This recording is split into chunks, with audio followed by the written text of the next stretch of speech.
This presentation is on deviation investigations, presented by Sanjay Nadaraja from Inglasia Pharma Solutions. In this short presentation, I'm going to give you a very short overview of how deviations are best investigated within your organization. Deviations can be any occurrence that occurs within your business where you have deviated from following a certain process. And that could be a proceduralized process or something that occurred on site while you're manufacturing or distributing your medicinal product. Deviations should also be documented and investigated where it involves an outsourced third-party vendor who's performing a task on behalf of your organization. Deviations should be initially logged in a system within 1 working day. Now, the question I have is, what are the things we need to first consider when we are made aware of something having gone wrong, where we have deviated from the normal ways of working? The first question to ask is, who did it? For example, I, Sanjay, am the one that discovered the incident and the owner of the deviation. I will complete the identification part of the investigation. As best practice, anyone that has first come across the deviation to a process or damage to a product, whether that be in manufacturing or storage or distribution, that they need to take ownership of it. And the way to do that is to make the mistakes and to have the support to learn from those mistakes and how to ensure that we prevent those from happening in the future.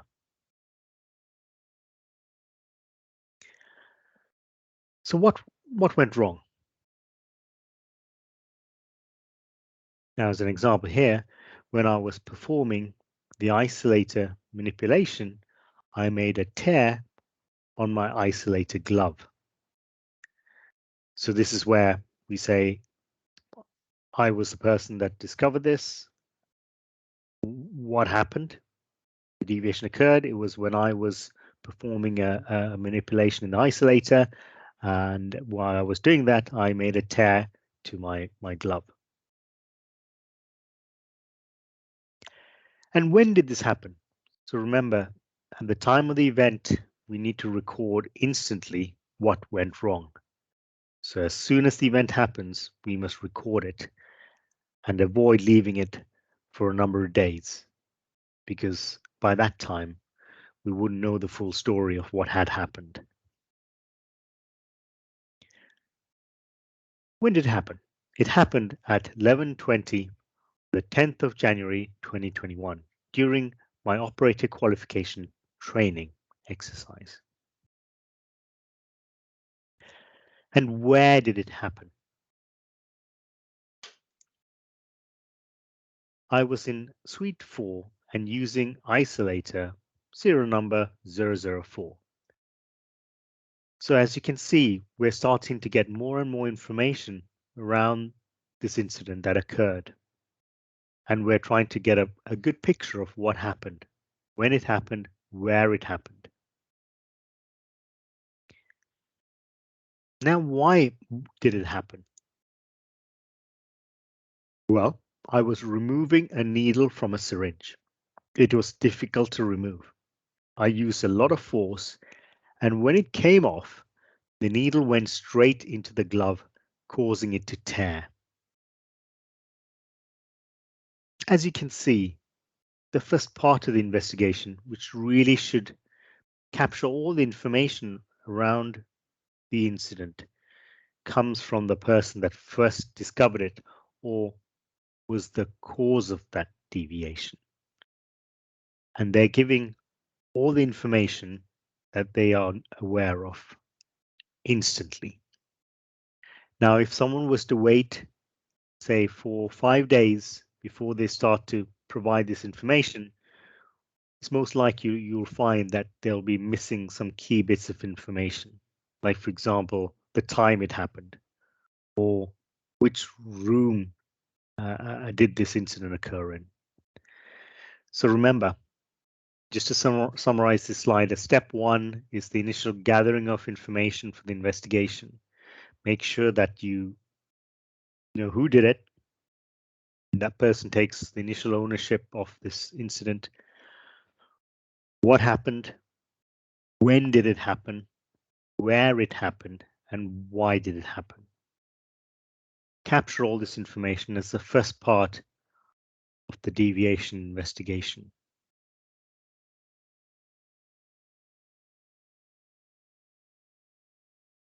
Now, this is where we go into a little bit more detail on the investigation, and this is considered as step 3.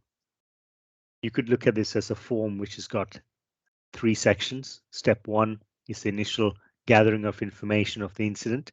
Step 2 is the involvement of subject matter experts and the quality assurance team to capture all the necessary information that's adequate for this investigation.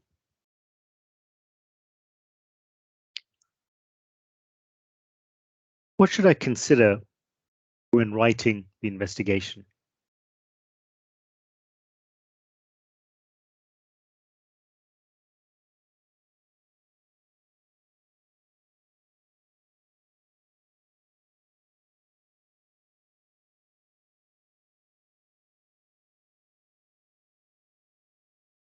Step 1. So what we can say here is that the person following the procedure complied fully with the control document followed. So the document itself, for example, on how to perform manipulations in the isolator, was followed as per the procedure when required to follow it for the training exercise. Follow the document to the word. However, incident occurred when performing the process. So as you can see here, I'm being trained on isolator manipulations, and I'm quite new to this, never having done it before. I follow the procedure word for word. However, while I was performing the step, I was a bit nervous, my hands were a bit shaky, and I then put this syringe into the glove. The next question is, who was consulted at the time of the incident? Where were the steps followed and verified? Now, I can tell you this, that when I was being trained, I did have a trainer who was next to me, who was observing every step of the process that I was following in the manipulation in the isolator, and they could see and they verified that I did perform the steps as per the procedure. Did it impact on the product, regulatory or other? It didn't impact on product because I was training and I was using a placebo bag just as part of this training exercise. What was the impact? The impact was on my training because it found that I was not able to successfully complete that task as I had caused a tear in the glove, compromising the integrity within the isolator. So now, in terms of the isolator unit and contamination there potentially as a result of the tear of the glove, a risk assessment really is something that should be considered, and we need to categorize whether it's a high, medium, or low risk. Now, isolator units are sort of grade A classified space.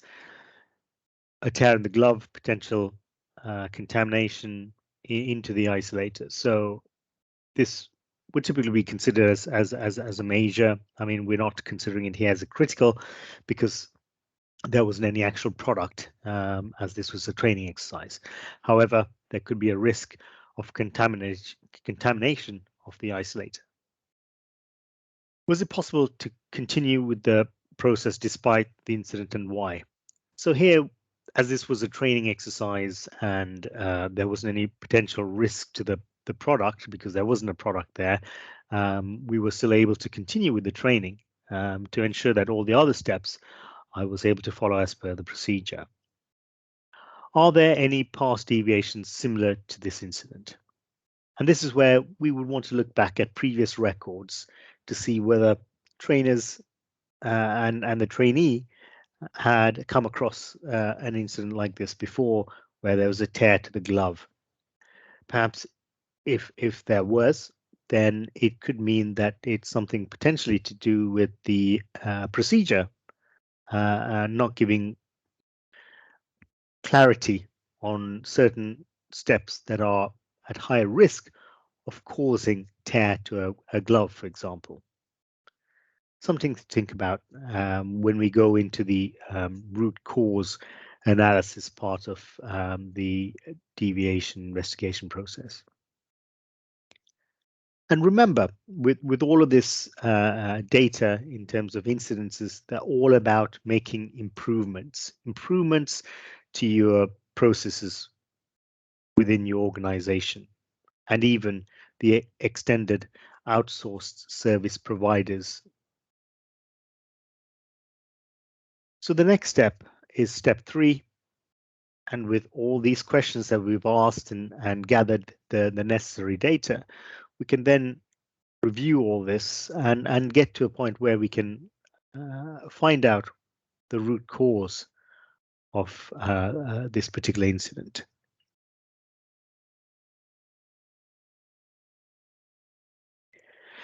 Now, ideally, we want to investigate the root cause and conclude on it within 5 working days of identifying the initial incident. Again, here we want to involve the subject matter experts because it could have a requirement of other personnel other than the person that first identified or caused the incident in the first place. We need to have senior members of the team who have a knowledge of the process, people who are there in the vicinity of the incident, to also contribute to give their perspective on what could have happened. Just like in any situation, like if there was an accident on the road where 2 cars were to collide, there would be witnesses around that would have seen what happened, and there are people that would contribute to giving an explanation for why they think that could have happened, because it could be that the room was not well laid out. There wasn't adequate room for the operator to move in there, and they ended up tearing their glove in the manipulation exercise. So that's just an example, but it just gives you something to think about in terms of why we want to involve other people in performing an investigation and root cause analysis for a deviation.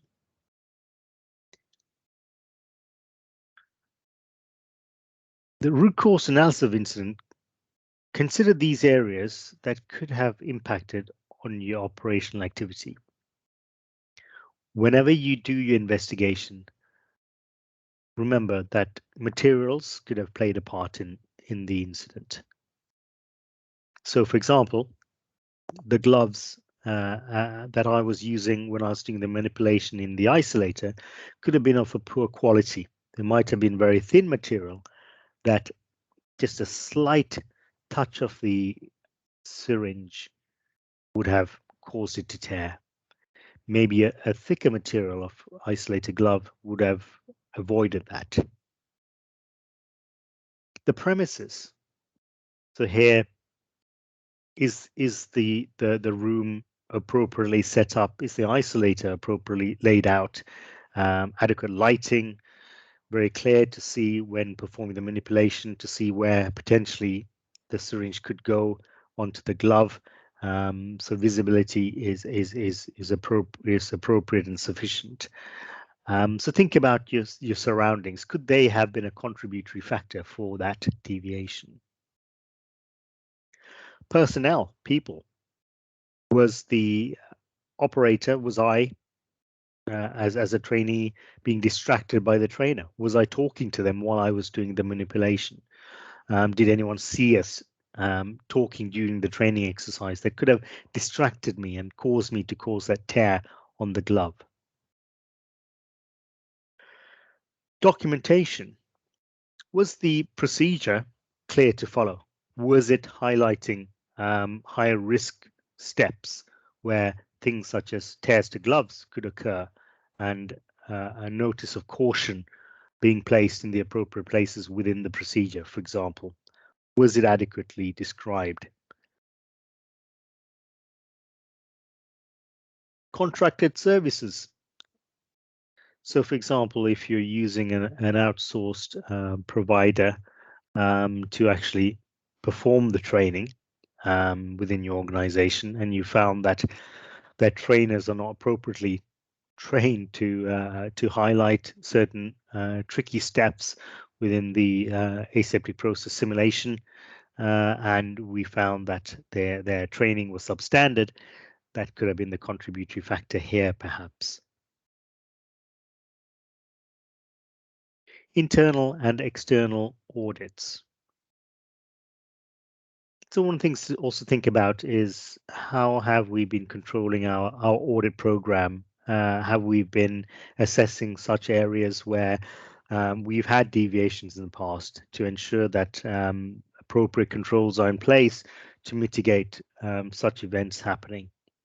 So internal, external audits, could they have been a contributory factor to the deviation, or been a factor that could have avoided it even? So it's something else to think about. And equipment. Is the equipment appropriately serviced? Is it cleaned regularly? Is any factors here around the equipment that led to this deviation? So everything around the incident, consider all these points here that have been highlighted on this slide.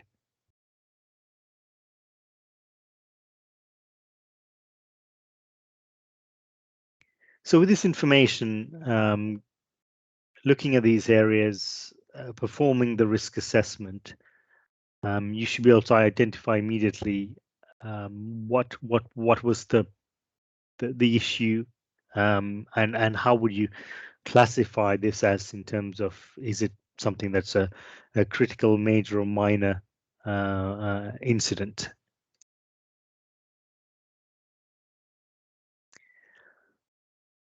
And by performing this risk assessment, you'll also be able to identify clearly what was the root cause of this event. And then, based on the information gathered, you'll be able to identify what immediate actions need to be taken to resolve this issue, and what is your supporting rationale for that. Always give an explanation.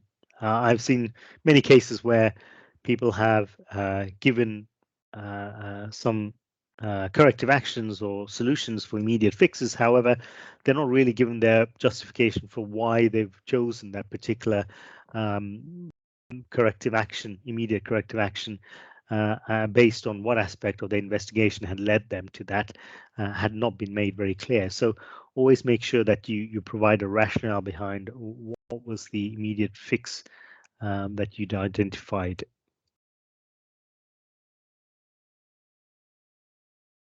And if applicable, if it's certainly a critical or even a major risk rating for the root cause, then there needs to be preventative actions implemented as well. And with those, again, provide supporting rationale for why those preventative actions were selected. Because remember, preventive actions are not just to prevent that particular incident happening in that particular area, but it's looking at it really from a site-wide, where it could be a systemic issue within the organization that needs to be addressed in its entirety. So ensure that the bigger picture is looked at as well, and not just looking at it in isolation for what had happened for that particular incident. And remember, deviations really are one incidences that need to be investigated immediately. And that's why at the beginning, the step one, I recommended that all the information is gathered really within the first 24 hours or within one business day. And based on that information, quality assurance are involved and SMEs to then look at what are the situations that occurred around the issue, which need to be considered. And then the next step really is step 3, where you then go into a root cause analysis and risk assessment, where you are looking at all the aspects of areas where they could have contributed to that incident, and investigate that and ensure that all the investigation and the deviation is actually closed out within 30 days from when it was first opened. If you do it this way, you will certainly be able to do a deviation investigation effectively, and also to ensure that you get accurate data out of it for preventing these instances occurring in the future. Now, I might hear you say that certain situations it might be impossible to get it completed within 30 days, as there might be external stakeholders that need to input into the deviation, which is a fair point. However, I would say that this should be the norm than the exception in terms of the 30-day turnaround time. Where you may end up going beyond the 30 days, there should be a process of extending that deviation, and that should only be on the basis of waiting for external input for the closure of that deviation. So thank you very much for listening. I hope you found this topic on deviation investigations informative, and giving it to you in a fairly simple format to be able to have a good starting point with creating a deviation process within your organization. And then once you made that start, you can always find ways of making it better and clearer for the stakeholders that would need to follow this on a daily basis. Thank you for listening, and if you have any questions, please do not hesitate to contact me at info@inglasia.com.